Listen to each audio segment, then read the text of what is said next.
Nah, kalau pertama kali datang ke Sangihe, itu bagaimana sih respon masyarakat, terutama anak-anak yang jenengan ajar pertama kali itu, Bu? Pasti kan?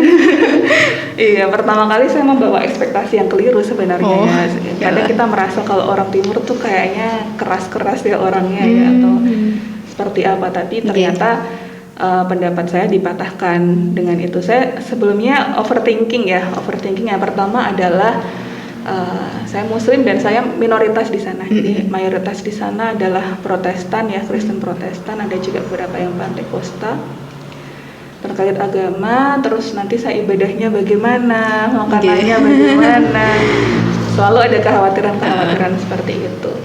Nah, ketika di sana saya disambut dengan baik. Jadi di satu wilayah itu ada 5 angkatan ya. Jadi pengajar muda di wilayah Sangihe itu ada 5 angkatan. Nah, sebelum saya itu ada angkatan keempat. Jadi angkatan genap menggantikan angkatan genap, angkatan ganjil menggantikan angkatan ganjil gitu kan. Nah, sebelumnya saya generasi ketiga di sana, pengajar muda ketiga. Jadi diperkenalkan dulu dengan kondisi sosial masyarakatnya bagaimana, dan ada pertama kali itu ada acara di sekolah diperkenalkan, dan respon masyarakat sangat antusias sekali. Saya merasa diterima ya, walaupun saya perempuan Muslim dari Jawa, toleransinya sangat tinggi ya. Beda suku, beda agama, tapi mereka tahu bagaimana cara berinteraksi seperti itu. Dan saya berpikir bahwa memang sudah orang-orang Indonesia itu sudah giving ya. Giving itu walaupun masyarakat dikatakan terpencil, tapi mereka sangat paham tentang toleransi itu seperti apa. Nah, jadi saya dapat insight dari situ. Terkadang memang seringkali kita terjadi kecurigaan, kemudian konflik itu karena banyak kepentingan yang bermain di situ. Tapi secara giving itu kita sudah terlahir dengan penuh kesadaran bahwa kita adalah bangsa yang multikultural kayak gitu, termasuk orang-orang yang ada di sana. Sangat menarik. Jadi saya tinggal dengan Oma ya, usianya waktu itu 72 tahun. Beliau juga seorang Protestan. Jadi beliau mensterilkan rumah yang saya tinggali itu. Beliau punya anjing karena rumahnya itu disterilkan karena tahu saya ibadah di situ. Kemudian Oma itu mengamati jam-jam berapa saja saya sholat. Gitu ya. Jadi setiap kadang ada anak-anak yang datang diingatkan sama Oma, Anci sedang beribadah seperti itu. Jadi sangat toleransi, makanan juga seperti itu. Dan kalau ada acara rame-rame gitu, misalnya nikahan atau apa kan makanannya bercampur ya. Itu terkadang mereka sering memberitahu ya, Anci makan yang ini saja, jangan makan yang itu gitu. Jadi iya, mereka tahu.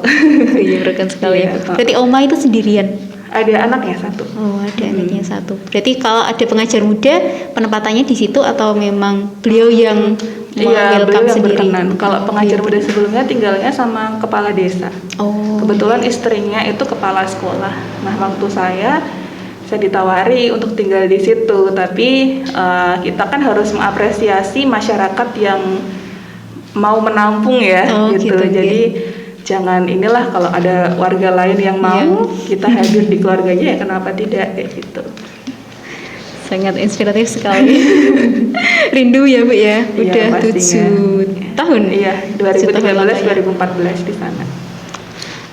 Untuk cerita yang unik dan menginspirasi jenengan, bagian apa kira-kira Bu di sana? Ada cerita yang unik yang itu enggak ada di pikiran gitu. Iya, jadi yang pertama adalah terkait dengan interaksi dengan anak, karena basically saya bukan jurusan pendidikan ya. Saya dulu S1-nya mengambil hubungan internasional, Fakultas Ilmu Sosial dan Ilmu Politik. Walaupun 2 bulan itu ada training intensif terkait dengan pengajaran pendidikan, tapi memang di sana itu kita learning by doing ya, jadi belajar dengan langsung mengerjakan di situ. Jadi challenge-nya adalah bagaimana mendekati anak-anak yang dalam tanda kutip bandel gitu ya.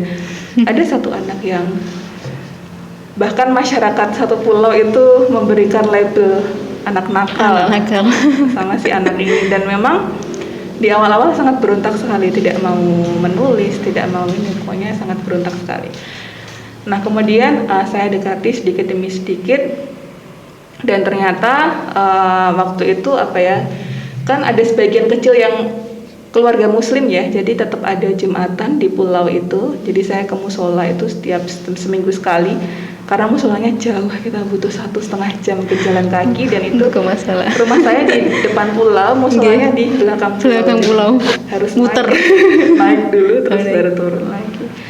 Nah itu kebetulan rumah anak ini dekat dengan musola, jadi dia selalu mengantar saya sholat Jumat dan menunggu sampai saya selesai sholat baru dia mau pulang. Jadi di situ saya belajar bahwa ternyata untuk kita butuh untuk menggali seorang anak itu apa sih problem yang dimiliki. Ternyata dia cuma tinggal dengan omanya saja. Ibunya ada di Manado, bapaknya tidak tahu ada di mana, sudah lama tidak pulang gitu. Jadi mungkin secara psikis dia sangat butuh perhatian ya, sangat butuh perhatian. Dan ketika setahun berlalu dan saya pulang, itu perjalanan terakhir ke masjid ya, si anak ini bilang, "Encik sudah pulang gitu, Encik jangan pulang gitu," katanya, di sini saja Encik. Kita nih mau dengan Encik yang baru, tidak mau dengan ibu guru yang baru, katanya gitu. Itu sampai sekarang masih selalu membekas. Dan bagi saya tuh saat paling berat meninggalkan si anak ini, karena pokoknya saya takut tidak ada yang percaya gitu, karena sudah terlanjur label buruk kan yang ada dalam diri anak ini. Dan dia agak dikucilkan sama masyarakat gitu ya. Padahal ketika kita bisa menyentuh sisi terdalam dari hatinya, dari kebutuhan dia apa, itu dia sebenarnya sangat manis sekali anaknya. Itu yang paling memorable. Bisa ada beberapa tulisan di blog waktu itu, salah satunya bercerita tentang anak ini. Kalau yang lain mungkin lebih ke kekayaan budayanya. Kalau di Sangihe itu anak-anak kecil itu terlahir dengan suara yang sudah bagus gitu ya. Jadi luar biasa sekali. Terus skill mereka bermain musik juga bagus. Ya, jadi bakat-bakat seni itu muncul bahkan dari mereka kecil. Itu luar biasa sekali buat saya. Atau dari lingkungannya mungkin. Iya. Jadi Indonesia tuh kayak ini ya, saya di situ sangat merasakan budayanya. Iya, Bu. Berarti kalau untuk pendidikan, kalau untuk mengajar ya, fokusnya mengajar ini ditempatkan di SD mana, atau memang semua di SD situ jenengan ajar, atau ada berapa SD sih sebenarnya di situ? Terus gimana gitu sistemnya? Di setiap pulau tuh ada satu SD, terus kadang ada SMP-nya juga, SMP Satap namanya, SMP 1 Atap. Jadi menginduk di SMP yang ada di kecamatan, biasanya gitu. Nah jadi waktu itu saya handle SD-nya karena kebetulan untuk yang SMP Satap di pulau saya masih cukup. Tapi teman saya, tenaga pengajarnya maksudnya ya, tapi teman-teman saya di pulau lain tuh ada yang membantu juga di Satap ini, SMP Satap. Kalau saya tanggung jawabnya di SD. Fokus di SD. Iya. Gitu. Kalau untuk yang namanya di sana sama di sini kan ya beda ya Bu ya. Pola pembelajaran dari jenengan ke mereka seperti apa? Iya. Anak pulau itu kinestetiknya sangat tinggi ya. Jadi mereka karena memang biasa bermain dengan alam, berenang. Terus kadang kalau kita jalan-jalan tuh lagi haus gitu, mereka panjat pohon kelapa itu sampai atas gitu ya. Jadi memang kinestetiknya sangat tinggi. Jadi kalau kita pakai metode yang di kelas, hanya di kelas itu dijamin tidak efektif gitu, karena mereka udah nggak sabar pengen gerak ke sana kemari gitu. Nah waktu pelatihan intensif 2 bulan itu kami diajari metode-metode pembelajaran yang lain gitu, dan saya mencoba untuk mensinkronisasi dengan kondisi yang ada di sana. Misalnya kita belajar bahasa Inggris ya udah jadi jalan-jalan ke sekitar sekolah, nanti sambil menemukan objek, sambil kita cari bahasa Inggrisnya apa dan artinya apa. Misalnya pohon, bahasa Inggrisnya apa. Ya kita di jalan ketemu apa, yaitu yang diajarkan. Belajar dari alam dengan alam. Sama kalau misalnya belajar garis-garis bilangan, positif negatif itu saya pakai halaman sekolah, terus dikasih pakai kapur itu ya. Nah, kalau bilangan positif loncat kemana? Loncat ke kanan, nah kakinya berapa kali. Gitu. Terus kalau negatif loncat ke kiri. Jadi mengkombinasikan pembelajaran itu dengan aspek-aspek yang membuat mereka bisa bergerak. Mereka sangat kinestetik sekali. Gitu biasanya. Paling yang serius yang memang kelas 6 ya, yang memang harus lebih fokus dalam belajar. Itu kalau di sana. Saya jadi pengen ke sana gitu. Iya. Semoga ya nanti di akhir bisa dibagikan tipsnya gimana sih bisa lolos gitu. Cerita hasil dari mengajar di pedalaman itu jenengan terapkan di Kudusnya seperti apa? Tadi kan ada komunitasnya, mungkin bisa diceritakan. Itu memang rencana dari awal sebelum ke Sangihe untuk membuat komunitas kelas inspirasi atau memang gimana gitu? Oh ya. Nah, kebetulan kelas inspirasi ini adalah satu inisiasi kegiatan yang awalnya dari Gerakan Indonesia Mengajar. Gitu. Jadi ada beberapa relawan yang profesional, mereka sudah bekerja tapi kok pengen mengajar juga, tapi kok mengingat waktunya harus kayak gitu ya. Jadi ada teman-teman yang memang dulu sudah kerja tuh mereka resign. Nah, jadi gimana supaya bisa mengajar tapi tidak dalam waktu yang lama. Akhirnya mereka menginisiasi kelas inspirasi yang pertama kali di Jakarta. Nah, jadi mereka mengambil lokasi-lokasi desa yang memang kondisinya marginal gitu, bukan pusat kotanya. Nah, di sana kelas inspirasi ini adalah bagaimana kita memberikan big picture bagi anak-anak tentang masa depan mereka. Misalnya kalau dulu anak-anak di pulau itu kalau ditanya cita-cita, kalau nggak tentara, polisi, jadi terbatas ya. Pun ketika kita misalnya di desa ya, ketemu sama anak-anak kalau nggak guru, dokter, polisi, dokter, jadi kayak template kalau ditanya udah jawabnya itu. Nah, jadi kelas inspirasi itu kita ingin memperkenalkan bahwa profesi itu banyak sekali dan beragam, bervariasi bentuknya. Nah, dengan cara kita mengundang relawan profesional untuk datang ke kelas, hadir ke kelas sehari untuk bercerita dengan anak-anak. Dan nantinya para profesional ini tuh membawa baju profesi masing-masing. Jadi misalnya ada yang bekerja di pemadam kebakaran, mereka kan pakai baju. Cerita. Nggak cuma cerita, tapi pakai bajunya. Kemudian bagaimana membahasakan itu, karena kan anak kelas 1 SD sama kelas 6 itu kan beda ya. Kalau kelas 6 bisa diajak cari insight, tapi kalau anak SD kan mereka lebih ke visual, misalnya jadi itu pemadam kebakaran tuh gini ya gitu. Terus misalnya ada yang jadi arsitek, ada yang jadi wartawan. Nah, itu masing-masing membawa alat-alat kerja yang mereka bawa. Kalau wartawan bawa kamera segala macam gitu.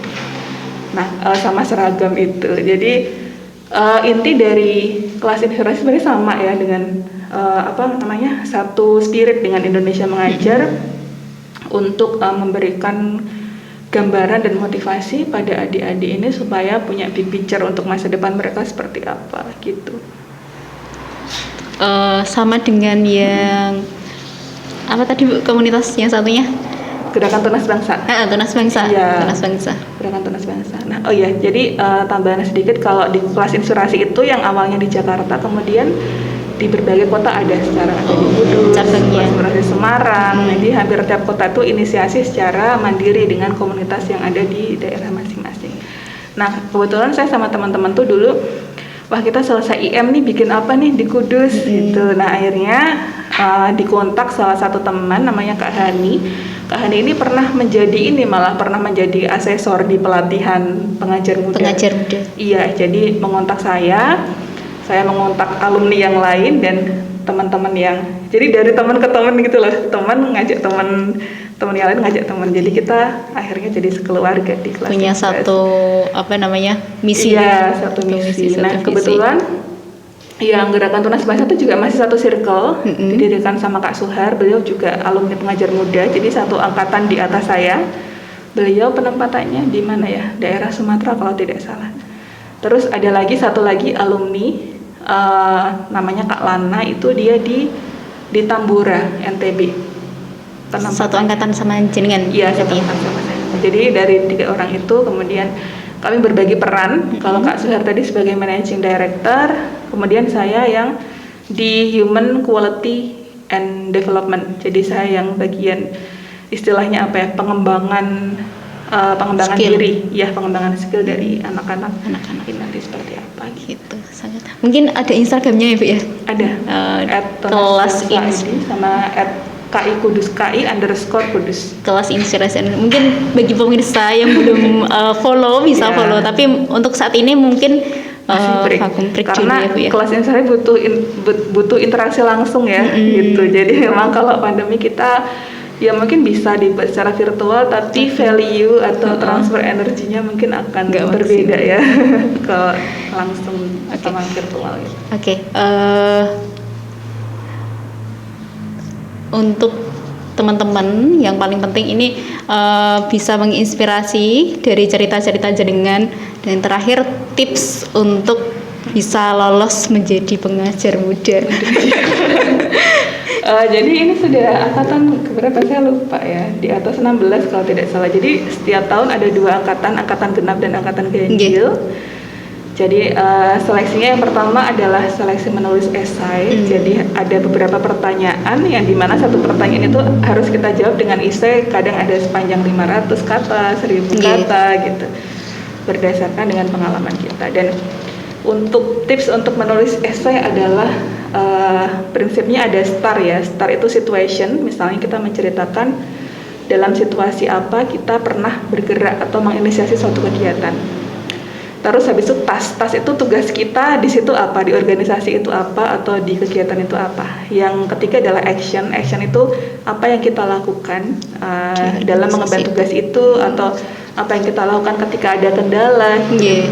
Terakhir R itu result atau hasil, yang dari apa yang kita lakukan itu apa.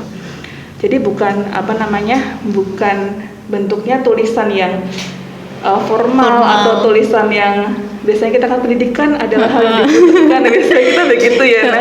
Itu tidak, tipsnya adalah menulis STAR itu, situation, task, action, and result.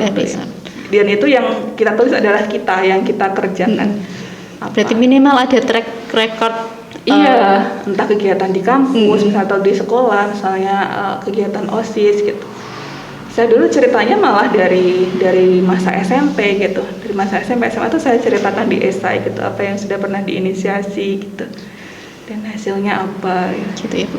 Jadi untuk yang belum pernah bergabung dalam hal volunteer mungkin bisa bergabung mulai dari sekarang gitu ya Bu. Mulai dari sekarang karena memang di sana itu skill volunteer itu dibutuhkan ya, diasah, apalagi ketika kita berada di jauh ya, di tempat yang kita tidak tahu, beda kultur, beda agama. Kadang kalau kita tidak terbiasa interaksi dengan orang lain kan akan susah adaptasinya. Betul sekali sih Bu. Jadi dari hal itulah kemudian jenengan keterima di UGM, betul? Ya, dari cerita tadi belum selesai. Itu baru tahap pertama ya. Baru tahap pertama. Tahap kedua nanti akan ada yang namanya direct assessment atau assessment langsung, penilaian langsung, yang terdiri dari micro teaching, mereka ingin melihat cara mengajar kita. Kemudian self presentation, kita mempresentasikan tentang diri kita seperti apa, kelebihan, kekurangan kita. Kemudian ada FGD, focus group discussion, jadi kita diberi kasus dan kita harus memecahkan kasus itu bersama-sama dengan yang lain. Terus ada interview, satu lagi waktu itu daerah assessment-nya ada 5, psikotes ya, jadi ada 5 itu rangkaiannya. Nah setelah itu selesai baru nanti kita medical check up untuk mengecek apakah kita siap untuk diterjunkan di lapangan dalam hal physically, karena memang itu medannya sangat berat sekali, jadi butuh fisik yang kuat gitu. Terakhir ya Bu ya. Tadi saya bilang terakhir, pesan yang harus diingat untuk para pelajar tentang bagaimana pendidikan di Indonesia. Iya betul. Nah jadi memang pendidikan itu adalah sesuatu yang harus kita perjuangkan ya, untuk diri sendiri maupun juga untuk orang lain. Nah untuk kita bisa berkontribusi dengan orang lain, maka kita harus berjuang untuk diri kita dulu ya kan. Jadi upayakan yang terbaik dari yang kita bisa, dan kemudian karena dalam Islam itu sebaik-baik manusia adalah yang bermanfaat bagi orang lain. Ketika sudah punya ilmu, sudah punya bekal, maka berbagilah ilmu yang kita punya itu kepada orang lain, bagaimanapun bentuknya. Sangat menginspirasi sekali. Oke Bu, sayangnya kita sudah di penghujung pertanyaan tadi yang terakhir ya Bu ya.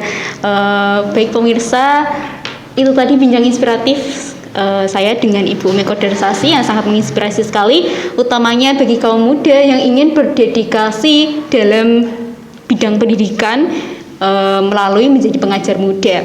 Nah, dari suka duka pendidikan yang diceritakan oleh Ibu Umi ini bisa menjadi inspirasi bagi kita semua, terutama dalam memacu semangat belajar kita gitu ya.